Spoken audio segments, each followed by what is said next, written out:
The Manic Street Preachers are back with their first new album since 2014. It's nearly ready. The arena tour is coming next April, but today the boys have released their first single called International Blue. I will play it for you in just a few minutes' time. The album is called Resistance is Futile, and I'm hoping Nicky doesn't put up any resistance to me this afternoon. I haven't got any left. Oh, is this your age now, or is it because you've been working so hard? I'm just wilting. I'm wilting like a beautiful flower. Listen, I have a bone to pick with you, sir. All right. At the Q Awards in October, Yeah. 2 months ago, you said you didn't know whether the Manics would ever release another album. No, I didn't, to be honest. What? We were struggling. Well, I was struggling. You know, we didn't have anything to knit the record together, and we just really, the last 6 to 8 weeks, we've absolutely blitzed it. A massive surge of creativity and hard work and late nights, and it all feels fresh and vital now. Goodness me. So, had the creative juices dried up, or what? What happened? I think it was just more me. I think James and Sean were still kind of, powering through, but obviously, lyric-wise, I'm trying to write something a bit different, a bit outside myself, rather than me moaning and internalizing my desperation. So I just tried to write some songs which were about things that inspire, like the single which is about the artist Eve Klein, or there's a track called Dylan and Caitlin, which obviously speaks for itself. Yes. And there's a song about Vivian May. So I'm just trying to write stuff that, like I said, was less internalized. Okay, and I thought you were trying to create a bit of a frenzy. How wrong was I? As if I would.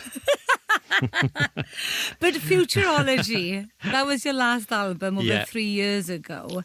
Yeah. And we have heard about the delays and the difficulties on this album, because one of those being that you moved to a brand new studio. Was it strange recording in a new place then? Yeah, because we bought somewhere and converted it. So, sort of, I don't know, just outside Newport, beautiful view, right slap bang of the Transporter Bridge. Oh, wow. So it's kind of much nearer travel-wise for me and Sean especially. Yeah. Well, it's only 5 minutes for me, which is brilliant.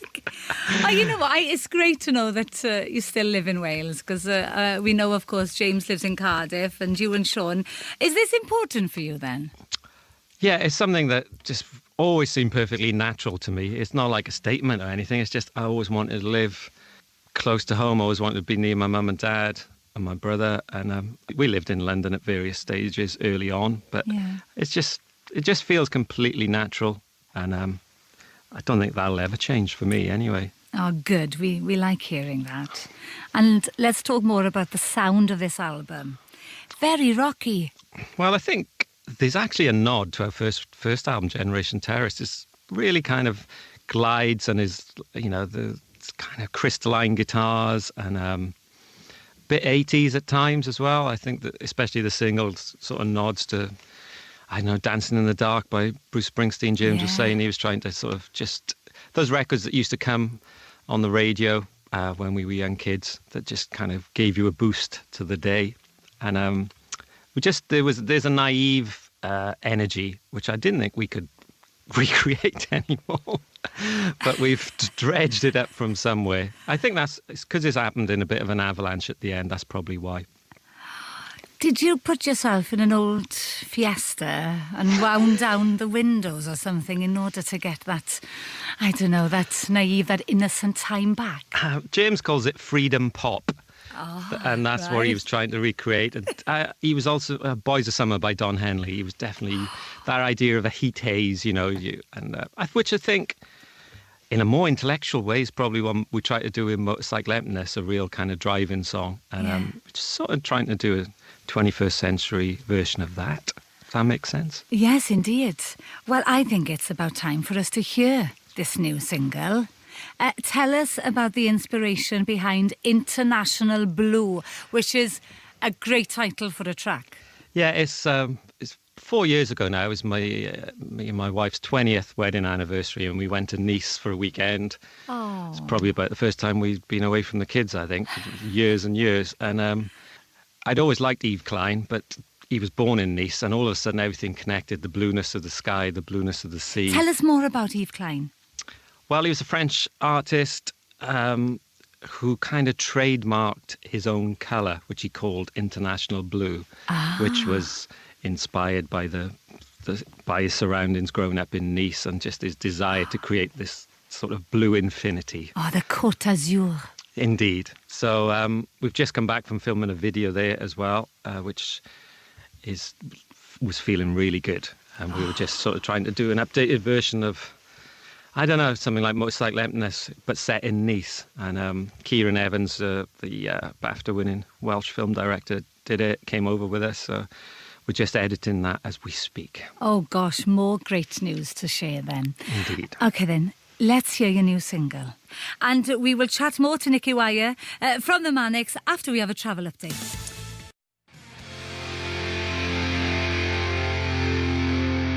Eleri Sion with you here on BBC Radio Wales, and what did you think of that?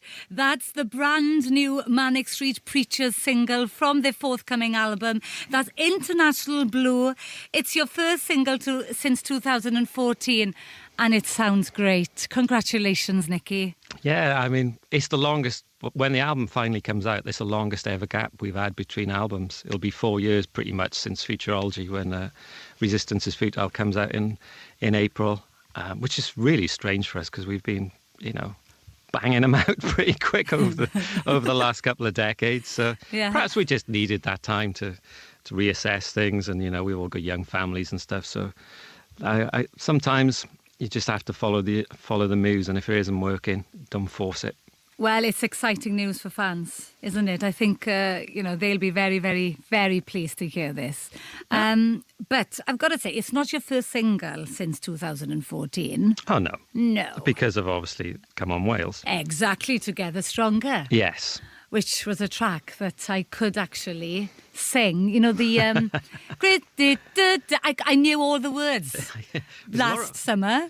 I think it's the most ever words in a football song, actually. Oh, my goodness me. My little boy, who was 6 at the time, actually remembered all of them. But we remember Come On Ramsey, Let's Set the World Alight. We remember that, of course. Glory days, it was. Glory days. And you're back on tour. I'm just thinking of International Blue there. How are your knees? How are you going to be strutting your stuff on the stage to that rock song? The knees are actually... Because we haven't done many gigs, they're all right at the moment. Yeah, one gig down the line will probably collapse in a heap, but at the moment they are. There's a miracle recovery in the cartilages. Oh, good.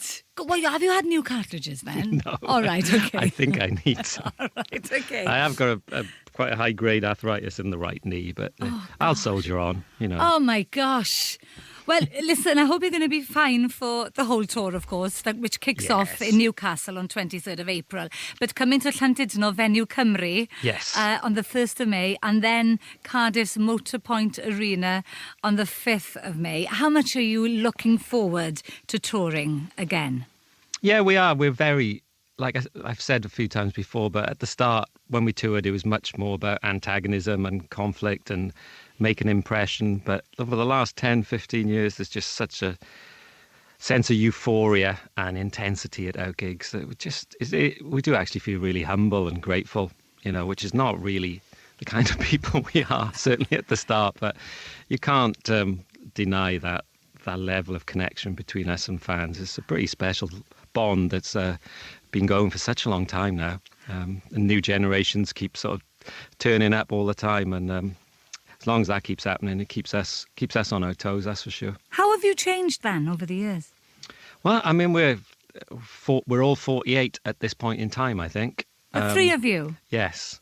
So I think Sean might be 49, but then he only looks 32, so he still struggles to get a pint in a pub.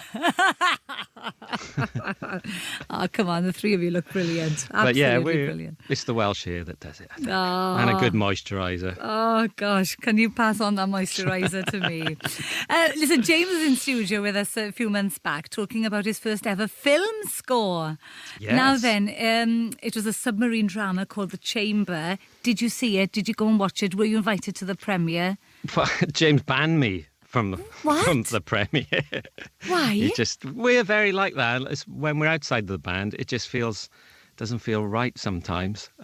It's so precious what we got as a group that the outside stuff, we tend to just follow our own path, really. Not from my point of view or anything, but James was very, he's very anti me turning up.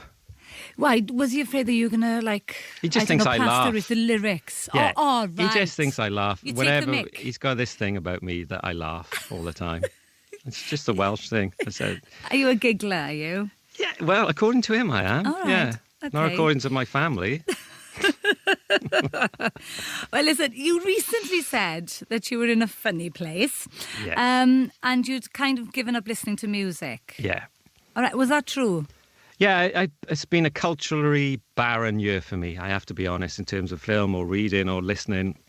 It's just, I kind of try to cleanse myself of, on Futurology was packed with so many influences and so many European films and art schools and all kinds of movements that I just tried to empty myself out a bit, if I'm being honest. Or I just was being lazy, I'm not quite sure. But I don't know, I've just been going up my mum and dad's loads, walking through Blackwood and walking around there and spending a lot of time just thinking to myself how lucky and grateful I was to grow up there with my parents, and perhaps just that idea of things that inspired me was lovely. just sort of, there's no more inspiration than my mum and dad anyway, but that whole kind of idea of just trying to give something back rather than me, like I said, internalising my woes. It's a mixture of laziness and just trying to cleanse myself. What was Christmas like in your house? I'm imagining a black tree with leopard print baubles, loads of glitter. Am I miles off? Oh, I wish, yes. But no, it's a very kind of traditional. I mean, growing up in the 70s and 80s, it was such a magical time because it was the only day of the year where you had a tangerine or a nut. It was, it was really special. The two best days of the year were bonfire night because it was complete anarchy where you would just run around chopping trees down and burning tyres, and Christmas Day, Boxing Day, and, because the food and everything. So, yeah, it's always been a special time. And it's a bit frantic at the moment, but, it's still nice. I still look forward to it. It's been great speaking to you, Nicky. Good luck with the new Manic single. It's brilliant. Thanks very much. And all the very best for the forthcoming album and tour, of course. Keep yourself well. And International Blue is out now, the brand new single from the Manic Street Preachers. But let's enjoy a classic from them now.